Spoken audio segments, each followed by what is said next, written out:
Before America was a nation, before there was even a flag to raise, there was Benjamin Franklin. Not a soldier, not a king, but a man whose mind built the foundation of an entire country. Franklin's story is not one of privilege, but of relentless curiosity. Born in Boston in 1706, the 15th child of a candlemaker, Benjamin had almost nothing. He left school at 10 years old, yet his hunger for knowledge never left him, teaching himself everything from philosophy to physics.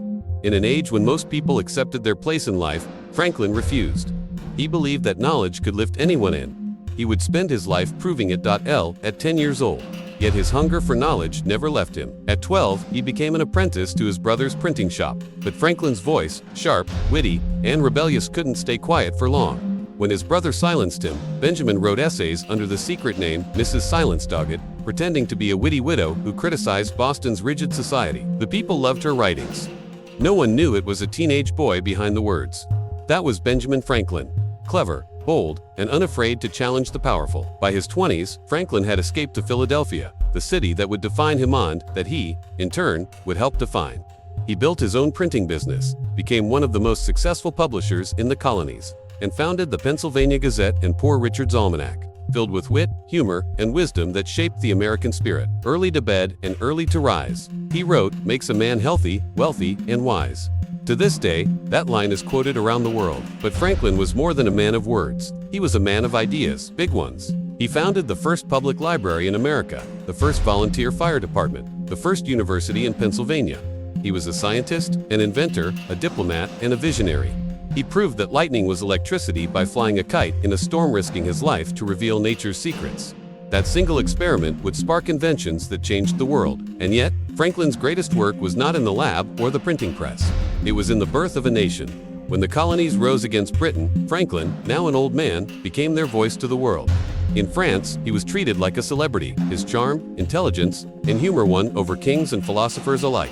He turned Europe's admiration for him into support for the American Revolution. Without Franklin's diplomacy, independence might have remained only a dream. He was also one of the 5 men who drafted the Declaration of Independence. As Thomas Jefferson wrote the words, it was Franklin's wisdom that gave them weight. And when that fragile document was finally signed, he famously said, "We must all hang together, or, most assuredly, we shall all hang separately." Franklin believed in something radical for his time, that ordinary people could govern themselves.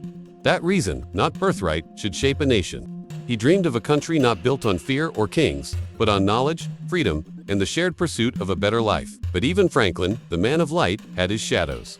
He once owned slaves, a contradiction that haunted his later years. But he evolved. In his old age, he became one of the earliest voices against slavery, writing petitions to Congress to end it. His willingness to change even in the twilight of his life made him not just a man of his time, but a man beyond it. When Franklin died in 1790, more than 20,000 people attended his funeral, number unheard of for his era. Printers, politicians, farmers, and scholars came together to honor the man who had helped build their world.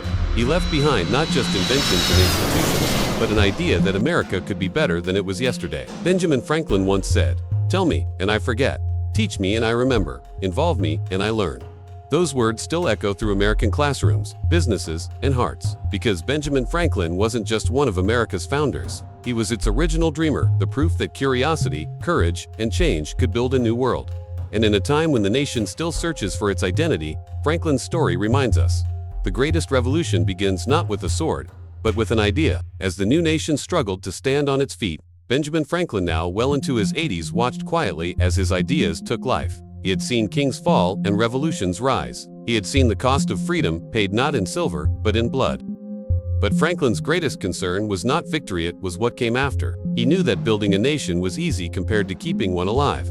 When he walked out of the Constitutional Convention in 1787, a woman asked him, "Mr. Franklin, what have we got, a monarchy or a republic?" And with that sharp twinkle in his eye, he replied, "A republic, if you can keep it,